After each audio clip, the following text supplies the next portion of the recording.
think, familiar to all of you by now, so I won't introduce myself in any formal way. But what I will do is, with great pleasure, introduce our two speakers for today, one of whom is on the screen already, and the other of whom will be joining us very, very shortly. They're here to speak about a topic that is much in the news and lies at the core of many of the policy debates in Europe and the US about how properly to respond to the war in Ukraine. So this is the question of economic statecraft and the question of sanctions and the kind of long game in terms of degrading Russia's military capacity and perhaps changing the calculus in the Kremlin. There was a superb piece in the New York Times over the weekend about the kind of predicted and unpredicted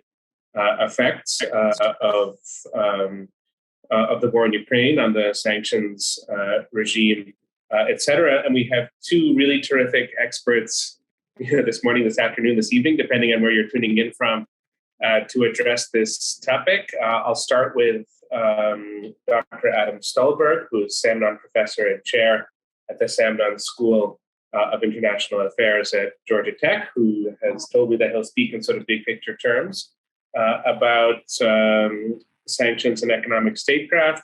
And we also have Eddie Fishman, who has many titles. I'll mention only one at the moment, non-resident fellow, senior fellow at the Atlantic Council.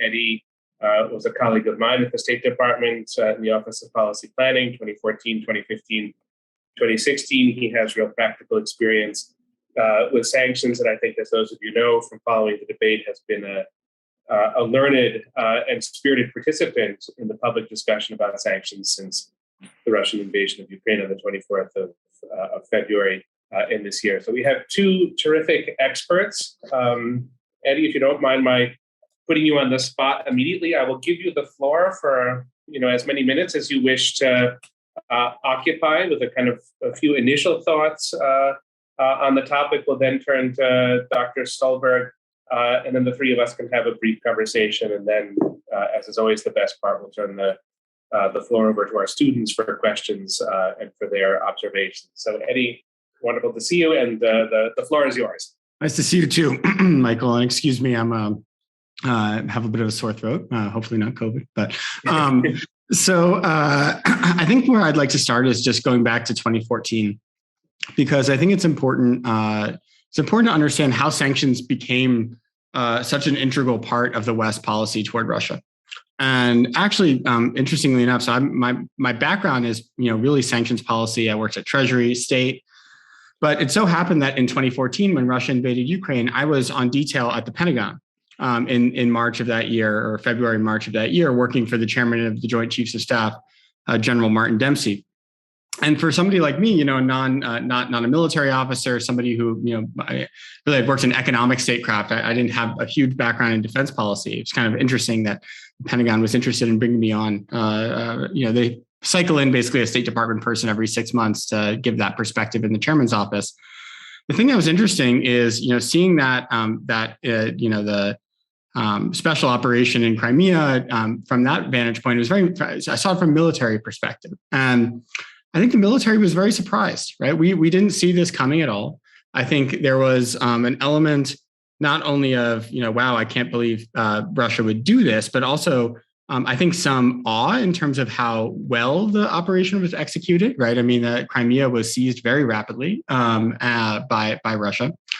And I think that the other thing just to note is that the Pentagon really didn't see any military response. The chairman of the Joint Chiefs of Staff's role is to provide best military advice to the Secretary of Defense and the President. And so General Dempsey was routinely in meetings with President Obama at the time. And we couldn't really think of a non-escalatory way to respond militarily, right? And it wasn't a contingency that the United States government had prepared for, right? It's not like a Taiwan scenario or something where you got to imagine the Pentagon's got a lot of off-the-shelf plans. This was a scenario that really took the U.S. by surprise. And I think the other thing that's important to mention, beyond sort of just being at a loss for military options, this taking us by surprise, we didn't have anything planned, right, is to think about the historical moment, right? This is February, March of 2014, right? What happened in November of 2013? Does anyone know? Big event in U.S. foreign policy?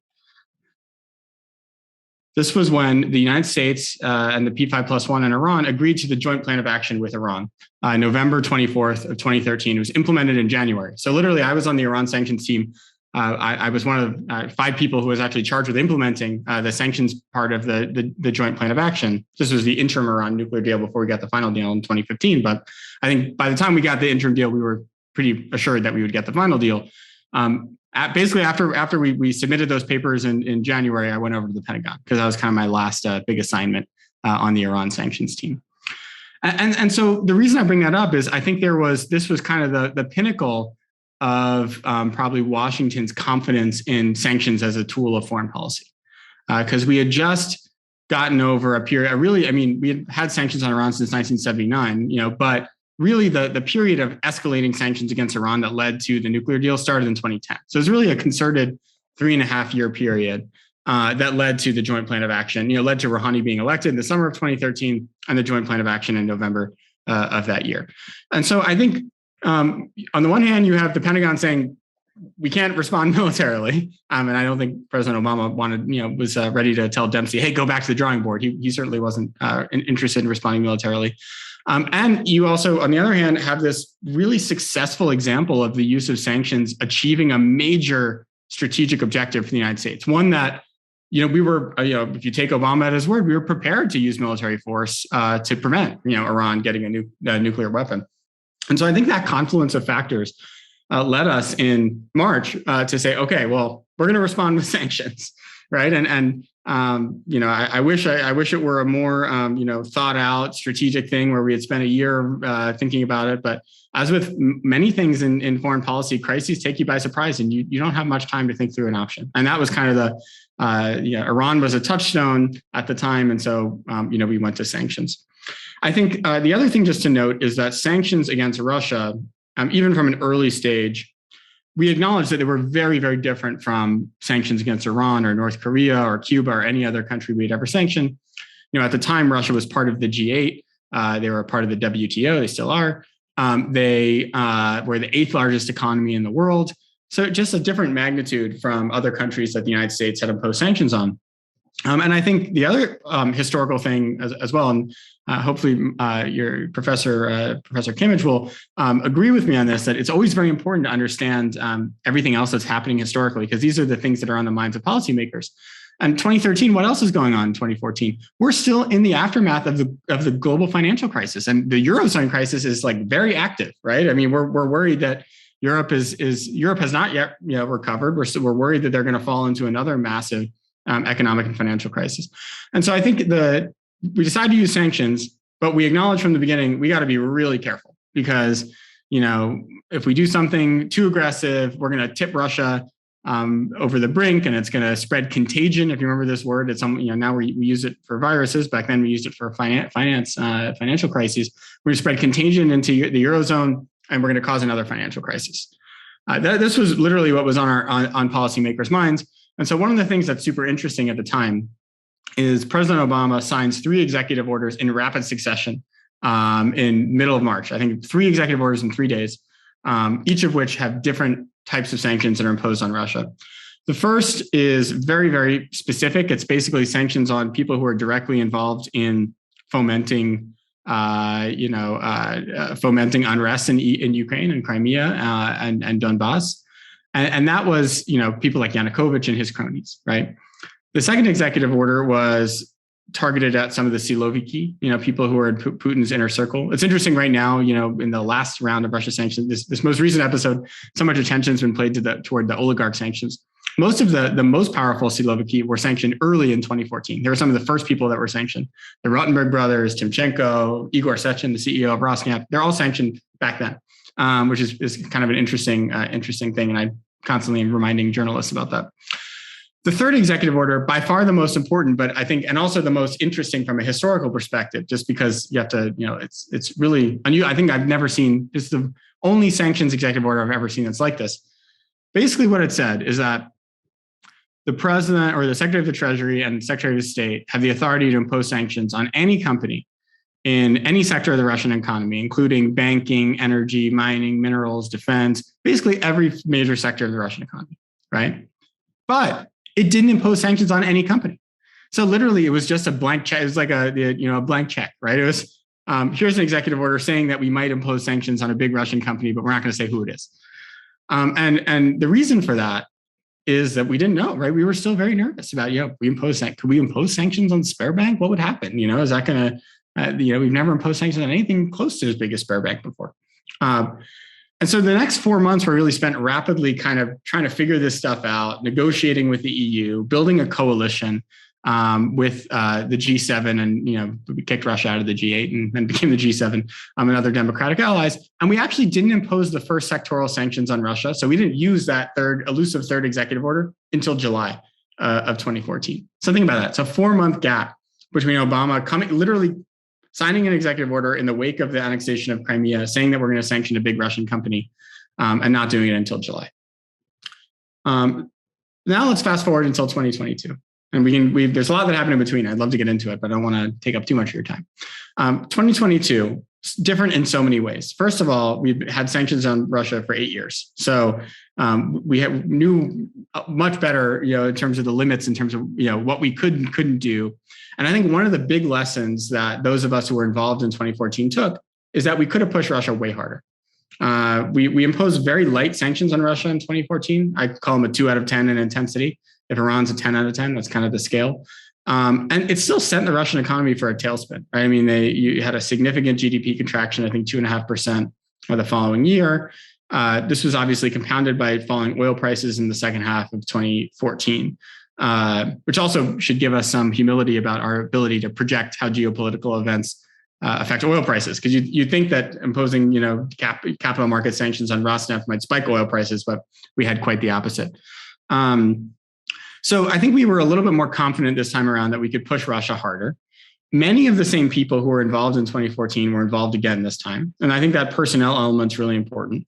So a gentleman named Dalip Singh, he's probably not a household name, but was really the architect of the sanctions this time around. He was, one of our key players in 2014, less in the spotlight, but behind the scenes, a very key player, and kind of emerged as, 2022 as the main, sort of commander of the economic war against Putin, if you will. And the other thing that was different this time around is that we had months to prepare, right? So unlike in, March of, 20 or February, March of 2014, when we're sitting around being like, holy shit, they're annexing Crimea, what? This time, the US intelligence in the fall was picking up signals that Russia not only had a large military buildup, but was actually intending potentially to invade Ukraine again. And so what did the Biden administration do with that? Of course, it's gotten a lot of attention that they declassified the intelligence and made it public, which I think was very important because it sort of spoiled Putin's ability to have this alternative narrative. But I think just as important, they reconvened the G7 plus Russia sanctions contact group that my colleague Dan Fried and I had assembled back in 2014. Sort of called back the gang again and said, let's start talking about sanctions options. And this time, on the eve of the invasion in late February, there was a whole vetted menu, not just within the US government, but across the G7. And if you're looking for the reason why the US and other democracies were able to muster such aggressive sanctions against Russia so fast, it was that period of planning that was sort of built in by virtue of this intelligence warning. Two final points, and then I will turn it back over to Professor Kimmage, is so what's the goal of sanctions, right? Because right now I'm just telling you some narrative, but we should think about this in terms of strategic objectives.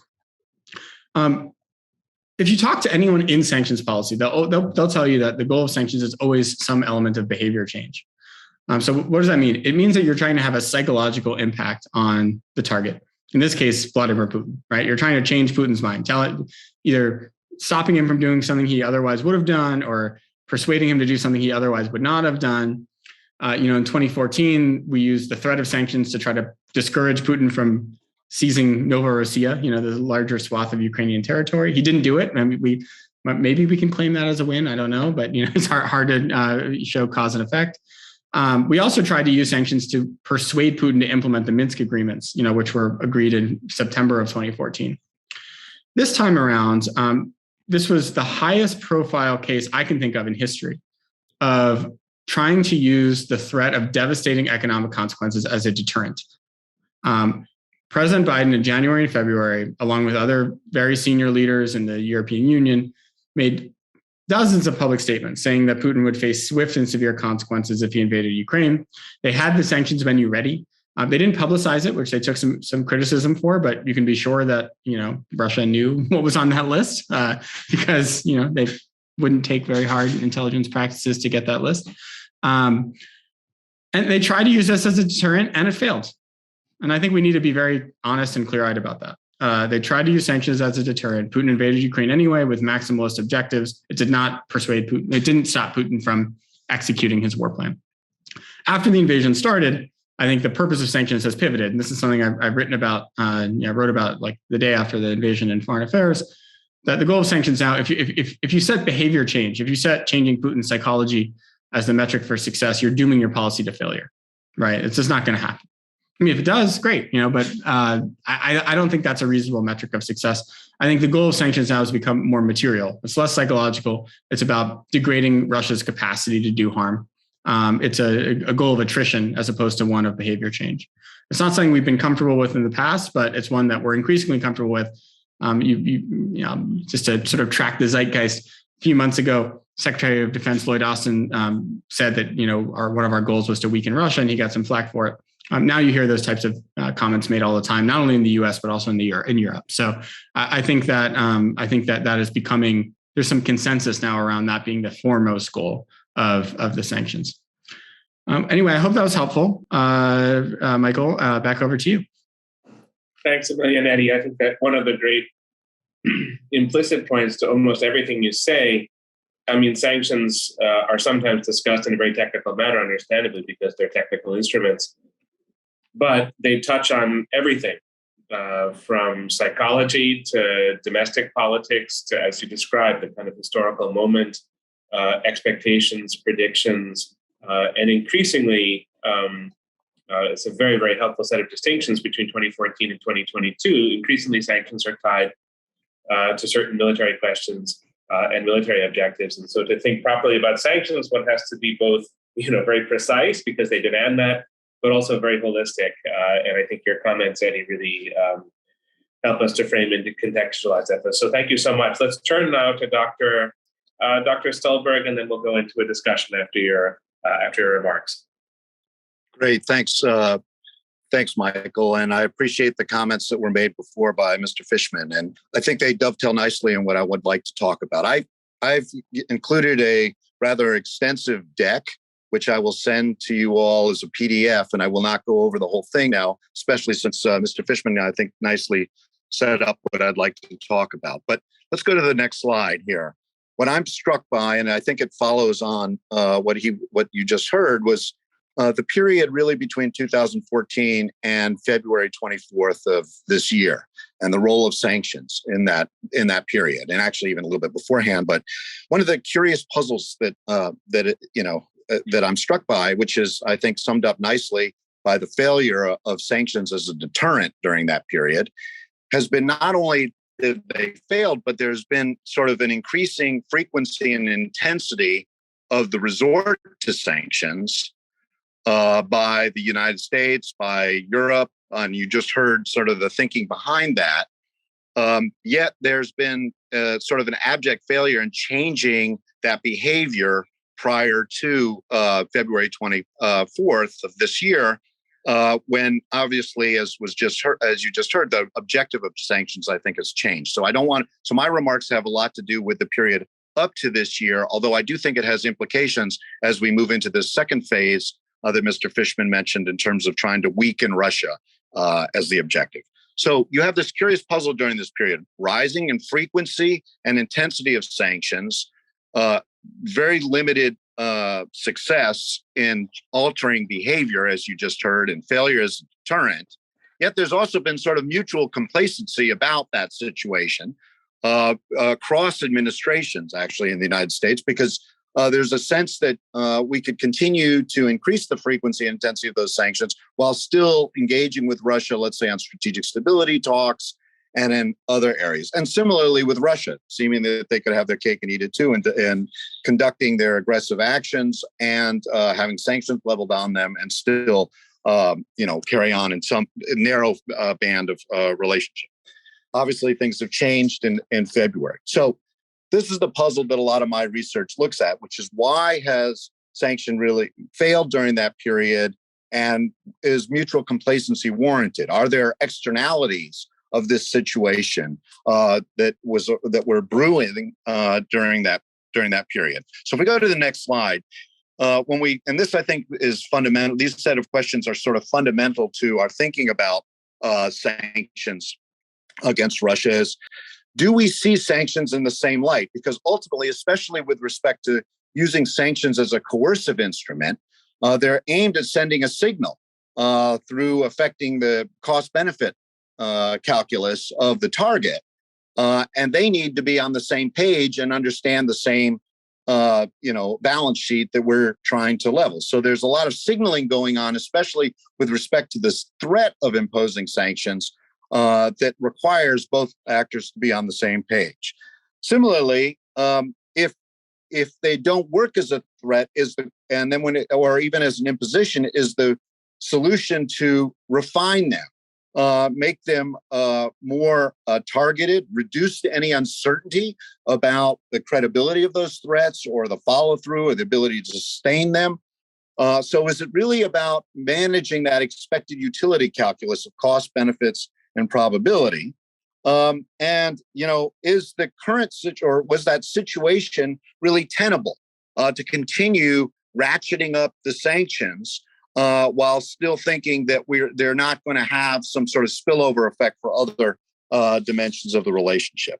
So if we go to the next slide, sort of the bottom line of my research has been really to try to understand the analytical frameworks of sanctions and really coercion between the way the West and the United States thinks about it in particular, and the way that Russia thinks about it. And then what does that mean for that interaction between sanctions and response between Russia and the United States and Russia? And using then data and visual analytics to try to see if there's more to the Russian response than just looking at the reciprocal behavior, either the zero-sum nature of the sanctions, whether or not they actually conform to the explicit goals of the sanctions, or other sort of halfway measures, or are there externalities? Are they behaving in other domains? In other words, do we see more coercive behavior in other areas rather than in a reciprocal response? So that's what a lot of my research is about. And so in the few minutes that we proceed, I want to talk a little bit about that. And a lot of the slides that I've given you or will give you sort of detail kind of how we think about sanctions and then some of the more specifics about Russia. So I'll skip over that. But I want to go to slide 7 to talk a little bit, to make sure we understand really how sanctions are supposed to work. And then, talk a little bit about some of these externalities, the strategic externalities that I see associated with them. One is, again, they're based on sort of an expected utility calculation of changing the costs and benefits and the probability of incurring costs associated with different threats or following through on sanctions. So therefore, for sanctions to be effective, they have to be credible. The target needs to believe the threats and to believe that once they've been imposed, they'll be sustained. And the sender, right, presumably has to face some domestic political costs by not following through on the threats. So at base, if we go to the next slide, most of our assumptions about sanctions are rooted in sort of, again, rational expected utility calculations. But sanctions at heart are really a strategic affair. We may want to do something, and they're a form of our foreign policy, but their ultimate success depends on the interaction between our calculus and in this case, the Russian calculus, right? And that we need to have a common conception of what those costs, benefits are so that we target accordingly, or at least we need to understand what the target, if we're the sender, what their calculation is. And there has to be then, of course, a direct link between the economic costs that are threatened or imposed, right, and the decision to change behavior, as Mr. Fishman mentioned. And then, of course, when you were using sanctions as an instrument of coercion, where their primary focus is based on threats, like in a deterrent context, the signals sent have to be the signals received. In other words, we intend to use sanctions in a certain light, and those need to be the ways that is digested by the target and the way that they see sanctions. Let's go to the next slide, because I think it's important to understand the broader context of sanctions beyond the U.S.-Russian case. Now, there, as Mr. Fishman mentioned, there are some unique attributes of Russia as a target, which I think only accentuate some of these, the bigger problems that sanctions have had. Because most of the research shows that at best, sanctions have really been effective about a third of the time, and targeted coercive sanctions have really been even less effective, notwithstanding the very robust success attributed to the JCPOA and Iran situation, as Mr. Fishman mentioned. Another problem is that the economic costs that are imposed by sanctions or threatened by sanctions are not incurred equally across the different target constituency, which then allows especially authoritarian regimes to pass along costs or to somehow blunt them otherwise. Threatening sanctions is different than imposing sanctions, and there's some evidence that threats may be a little bit more successful under certain circumstances. And there's some recent evidence that says that the United States may be a little bit more effective at issuing threats, where the European Union is a little bit more effective at once they level the sanctions, sustaining them. But there are a lot of issues, and we can talk about sanctions. But the biggest challenge, I think, with a lot of the literature is they confuse the difference between impact and success. And there's been a lot of impact of sanctions in terms of the economic pain that is leveled on the target, and in this case, Russia. And there's a whole host, and I've got some slides to give you a sense of what the pain has been, even today, which has gotten even it's more intense. But that's different than achieving the strategic objective of the sanctions, which has been to change behavior. So that's important to keep in mind. Let me maybe go to the next slide to give you a sense of sort of what are some of the common explanations of why sanctions fail. And many times the problems have to do with the design of the sanctions. They're too ambitious, or there are no clear off-ramps. There's no incentive for partial compliance. It's sort of all or nothing. They may not be credible. They may not generate sufficient costs. The target themselves may have other drivers other than the economic motivations for pursuing their policies. And of course, there can be indirect collateral damage associated with sanctions that also lead to political pressures on the sender as well as the target. If we go to the next slide, you get a sense of some of the conditions that have historically and analytically been associated with successful sanctions. One, they tend to work better against our friends rather than our enemies, because there's something to withhold with the sanctions, right? So they tend to work within interdependent relationships, especially when there's an asymmetry in those relationships, when there are no alternatives for the target, right? The more alternatives, the more substitutes that they're available for whatever is being threatened to withhold or withheld, that will affect the efficacy of the sanctions. The most successful ones tend to be proportionate.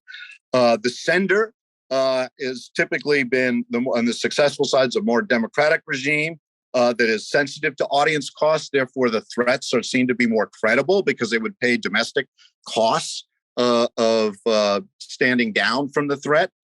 The targets, there's a lot of interesting research recently on target states, right? We tend to think authoritarian regimes or democratic regimes tend to be more vulnerable to sanctions, and authoritarian regimes tend to be more insulated because they can sort of pass along the cost. On the other hand, there is some research that says that, their authoritarian regimes vary.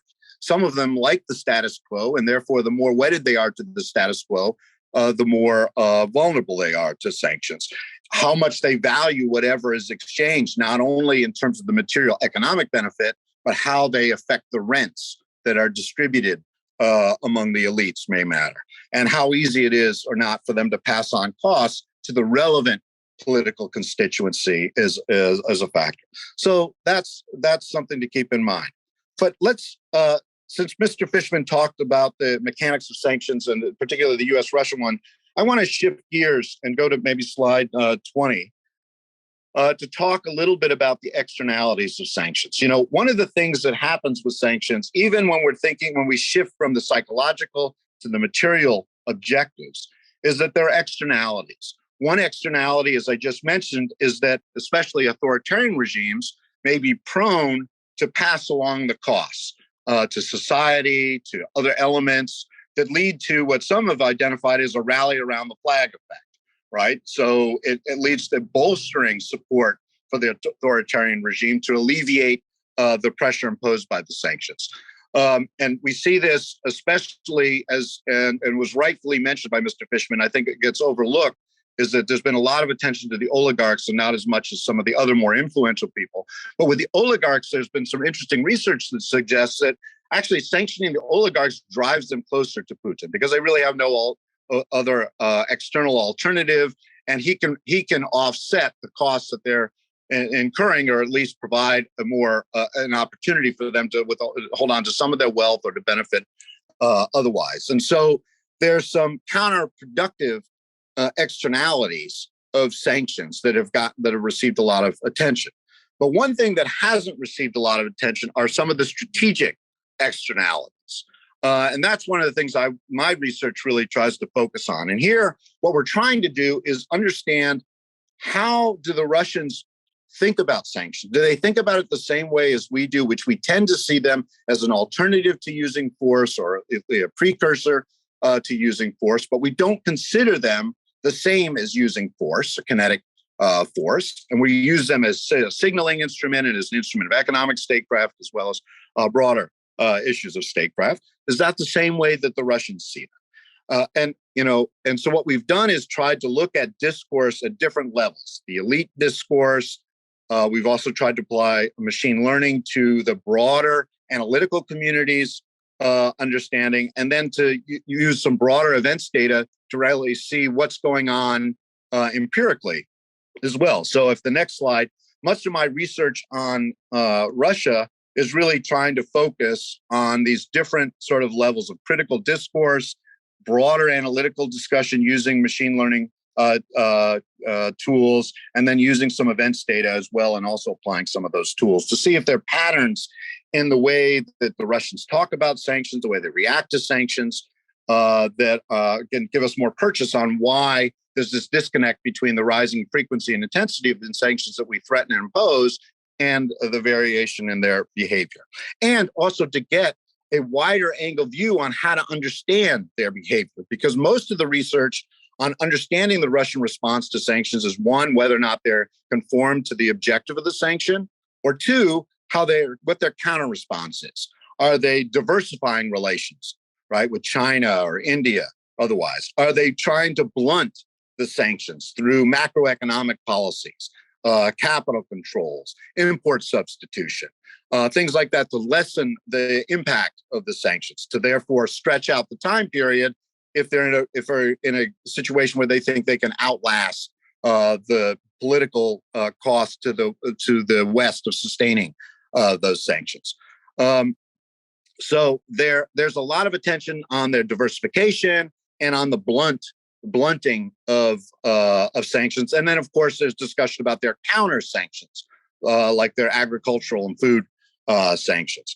But there's not been very much attention to what they may be doing outside of those realms, such as looking at their broader coercive behavior in other areas where they may have more favorable asymmetries in power and interests in states. And so to do that, of course, we need to have a wider angle, a focus on what their broader behavior is. And so if we go to slide 23, this is sort of in essence what we've found applying those tools. There's been an orthogonal response that has not been captured. In other words, there's a non-reciprocal response by Russia to increase its broader coercive strategy in places prior to 2022 to increase their escalation of hostilities within Ukraine, also in the Middle East and Syria. So there's been a horizontal and vertical dimension to increasing of their coercive behavior that's beyond the economic plane and beyond the focus of the direct focus of the sanctions. But so how do we understand this broader explanation? Well, when we dig more deeply into the ways that the Russians think and talk about sanctions, one, they tend to not see them as very legitimate unless there's sort of a unique situation where there's a multilateral agreement where they're part of it. Although they do use economic statecraft vis-a-vis the weaker parties in Eurasia, but they tend to be dismissive of it.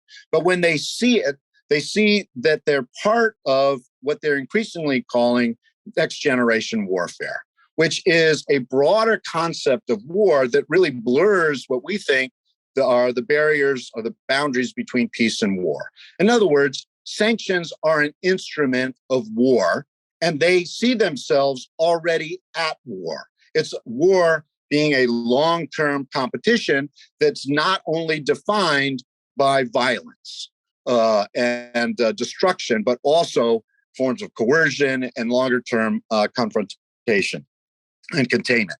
And as a result, they see sanctions in that context of already being at war. And therefore, their response range is much more open across different domains. So hence, we see much more of a horizontal view of the open domains for responding to sanctions: election meddling, energy statecraft, as well as sort of subconventional kinds of force. But the boundaries between peace and war are very obfuscated. And then when we use some of the machine learning tools, we see they use the terms that we use when we talk about sanctions, for example, as an instrument of coercion, like red lines, escalation, linear, graduated pressure, all those things. Those are not part of their lexicon. They have a much more ambiguous discussion. There's much more around where for us, as I mentioned, when we think about sanctions, credibility is critical to our ability to have them be effective as a coercive instrument. But credibility requires sort of demonstration of resolve, graduated turning up of the pressure, showing that we're willing to follow through, incurring domestic audience costs, etc. In Russia, the concept of sanctions is surrounded by uncertainty. And they want to create, much like their broader concept of coercion and coercive behavior, or even strategic deterrence that involves both coercion or compellence, deterrence, and containment. These terms are much more amorphous. Their behavior is designed to actually create more of a reflexive action on the part of a target. In other words, the target draws their own conclusions and becomes ideally self-deterred or pursues interests that are in line with Russia, rather than going through an explicit form of strategic threats, etc. So the bottom line is that sanctions are seen to be part of a broader concept of warfare that crosses domains, blurs lines between peace and war in the ways that we think about it. And as a result, the signaling, this raises problems for our signals, because what we may be thinking, we're trying to gradually turn the screws, they're seeing it in a different light, and they're taking actions that may actually be seen to be provocative for us. So at the bottom line let me conclude here, and then we can go over, depending on the questions, I can go over some of the slides in more detail. Depending on, this causes a problem for strategic stability. And that I know that's going to be the next conversation after this for your workshop, because sanctions are already seen to be part of war. So thinking you can calibrate sanctions and keep them separate from other dimensions of the relationship are a very big challenge when we're not necessarily on the same page, when the way we think about sanctions, our operations, and our response domains for sanctions And so for me, this can explain one of the reasons why, notwithstanding the success we've had in some areas with sanctions and the seriousness to which we take sanctions and the calibration, the efforts of calibrating the sanctions prior to the war, they were not, our playbooks are very different. And as a result, I think there's a lot more risk of externalities. And I would argue there's risk of escalation that is not accurately captured by what that sort of mutual complacency period we were in, at least prior to February. Now, obviously, we're in a new situation with the relationship, so it'll be interesting to see. But how we move forward, and if we're trying to cause pain and weaken Russia, I think this is still relevant because, again, they see sanctions as part of war. So I think their threshold of tolerance is much different than we're thinking about in terms of an economic tool. So the economic tool needs to be sort of working hand in glove with other instruments of our policy, not just military force, but also diplomacy for it to have an effect. And we can talk more about that in the Q&A. So let me stop there, and I'll be happy to answer any questions. Great. Thank you so much, Dr. Stulberg. I have just one question for each of our two speakers. I think it's clear that they sketch the terrain in different terms, and it will be interesting to see them engage with each other to the extent that they wish to. And of course, you can sort of follow up with questions of your own in just a moment. I'll start with one question for Eddie, aka Mr. Fishman, and then one for Dr. Stulberg, and then we'll jump into an open discussion with our wonderful students. Eddie, I wanted to pick up on where you began with your comments when you said in 2014, very rightly, and this was a phrase not just from President Obama, but from Chancellor Merkel at the time, there's no military solution to the problem. What's of course striking in 2022 is not just that the scale of sanctions is larger, but I don't think anybody would use that phrase. And the level of certainly U.S. support, military support to Ukraine has been very robust. But even Germany, one could say, with a different calculus from the U.S. to be sure, but even Germany is, in its own terms, robustly committed to military support for Ukraine. So, it's a different context for sanctions. I was just curious if you could reflect on that somewhat. I mean, one thing that I would infer from the high degree of Western military support to Ukraine is that sanctions, sort of picking up on your second concluding point, that they're an aspect of a war of attrition, that sanctions are not there to be lifted, as they might have been in 2014, but are there as part of a broader strategy of providing Ukraine with the tools to win and sort of limiting what Russia can achieve on the battlefield. So just curious what you think of that, and if there's anything that you'd add in. It's great that you began your comments by mentioning the Chairman's Action Group and work at the Pentagon, so we can kind of come full circle with that, and a few thoughts about how the economic and the military components interconnect at the moment policy-wise. Yeah, no, that's a great question. And I think that just because I do believe that the principal goal of sanctions is material, it's not psychological, it's attrition, it's not behavior change, I don't think that anyone would say that sanctions are meant to never be lifted. Because I think that the implication there is that there's nothing Russia could do to re-enter kind of a world where they're transacting on relatively open terms with the West. But I think it's a fine line, right? Because, I guess what I'm also saying is that if there were a scenario in which Zelensky and the Ukrainian government cut a deal with Russia that Zelensky was happy with and the Ukrainian people were happy with, that wasn't sort of seen to be kind of, diktat, peace at the barrel of a gun. I do think that there's scope for lifting sanctions.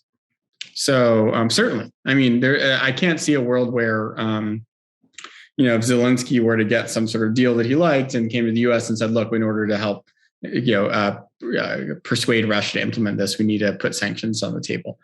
Certainly, President Biden would listen, and the European Union would listen as well. So I think it's important to state that, right? It's that sanctions can be lifted. The reason I think to say that attrition is the primary goal is you want to set the bar somewhere where it's actually an achievable policy goal, right? Because I think if the Biden administration, the EU, people like me, on TV or the radio, were saying, look, the goal of these sanctions is to change Putin's mind and make him agree to a deal that gets him out of Ukraine, right? The odds of that happening are so low that we go back to domestic politics, right? I mean, if we are even attributing some element of economic instability in the West to sanctions, be it inflation or anything else, I mean, it's tough, right? It's tough having the bar set at that level. And I honestly think you can't, as a policymaker, you have to be honest with yourself about what's likely to happen, right? The other thing just to mention on this account, because there's oftentimes a lot of people are very interested in this topic. What does a deal look like with sanctions? Which are the first sanctions to be lifted? How does that go down? I actually think like the JCPOA is not a bad. It's not bad. It is worth studying that as a historical example again, because it gives you some semblance of an idea of how sanctions lifting can occur and some of the challenges with it. The first is that the first thing that would happen in any sort of positive scenario where there's like a deal in the offing, say tomorrow Zelensky and Putin have a summit, they sign a deal, right? What's that look like? Chances are what you'd see is some commitment to freeze sanctions, right? You wouldn't have, okay, great, Putin has put his signed a paper, let's start lifting the sanctions. No, I think what you'd see is an agreement to freeze sanctions where they are. And that's, again, similar to the kind of this 2013 joint plan of action that I mentioned with Iran. And then I think what you would see is indexing of certain sanctions to verifiable Russian actions, whether that's pulling back certain troops, if there's a peacekeeping force that's put into play, if there's land land that's going to be swapped or something. So it's going to be a multi-year process, right? And you wouldn't see the sanctions lifted all in one fell swoop. They would happen over time. And of course, what happens with time, right? I mean, in democracies, things change, right? You could have a new president in the US, you could have new leadership in Europe, you could have new leadership in Ukraine eventually. And you never know how that's going to impact this process, right? Certainly 2015, but by the time we finally got the Joint Comprehensive Plan of Action, this is a year and a half, or almost 2 years after the Joint Plan of Action, it was a huge political issue, right? And the Congress effectively gave themselves a vote in it, and they didn't quite endorse the JCPOA, but they didn't have the votes to kill it, right? So it's a long road to any sort of sanctions easing on Russia, and certainly probably even longer than the one on Iran, even in a scenario where there is some sort of diplomatic deal. Yeah, no, I couldn't agree more. I don't think that what we think of as conventional diplomacy is going to happen for a long time among these different parties. I would commend to all of you an op-ed this morning in the New York Times by Tatiana Stanovaya, which lays out, in I think persuasive detail, Putin's calculus, and it's not one that's conducive to diplomacy. So it puts sanctions back on that other footing as an aspect of a long-term war of attrition. Let me give one quick question to Dr. Stulberg, and I see that there are a number of hands up, so we'll turn to you in just a second. Dr. Stulberg, I wanted to hone in on what I felt was a kind of implication of your remarks. I thought it was very helpful to get academic data and a kind of critique of sanctions as having a mixed track record historically. I wanted to just tease out from that a sort of direct question about Biden administration policy. Is there something that you think they should be doing differently? Is there some, connection of integration of variables? So you have the military component, you have the sanctions component, you have what could be described as the diplomatic component. Those three variables, should they be mixed differently? Is the research that you've done on sanctions something that would lead you to sort of different conclusions than ones that we associate with the key figures of the Biden administration? Right. I guess, for the Biden administration, they weren't really in place for very long before we've been in this very new world that I think Mr. Fishman just mentioned. So I would say before the year was out, I think we were, from the outside, it seems like our whole calculus for sanctions as a threat was actually being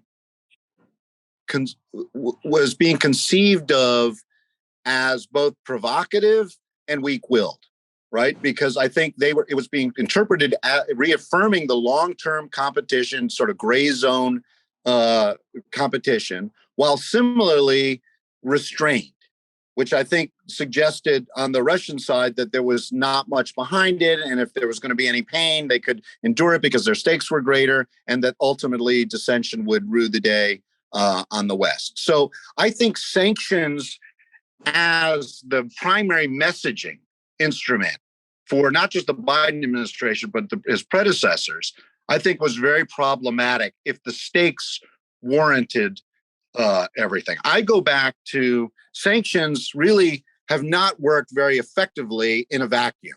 They need to be part of a bigger strategy. So prior to the war, when we were not thinking about, we were being very careful about the military assistance we were providing and not wanting to be seen as provocative, I would have argued that the sanctions should have been tied to a broader dialogue or efforts with Russia on rethinking the Euro-Atlantic security architecture, right? Because that was more how that would encompass a broader set of issues and instruments.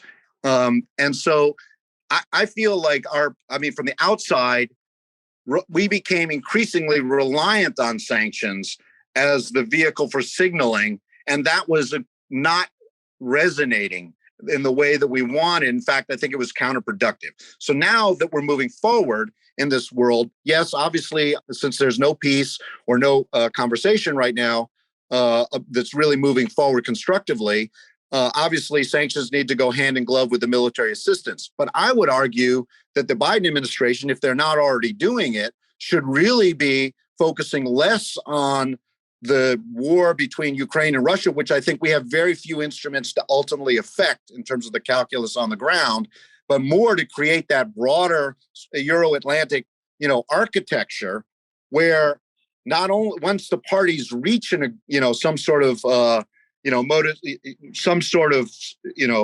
peace agreement, that long-term lifting of sanctions that we're talking about will be put into that broader Euro-Atlantic strategic conversation. Because if you just think about it the way that Mr. Fishman mentioned, it's not clear that the Russians have any incentive, right, to respond in the way that we're talking about with the sanctions, because without having clear off-ramps of what those sanctions may be, when they would be beforehand, it's not clear that they would be asked to make a concession without, in a graduated way. And I just don't see that that's how they think about it.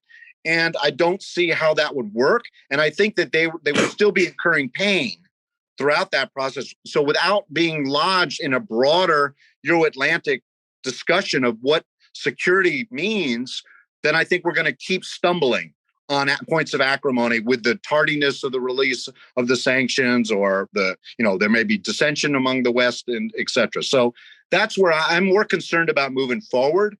But I think that all administrations, it seems, have had a very narrow view of the role of sanctions in the way that we're signaling to Russia. Great. So two different viewpoints. What could be better for our students?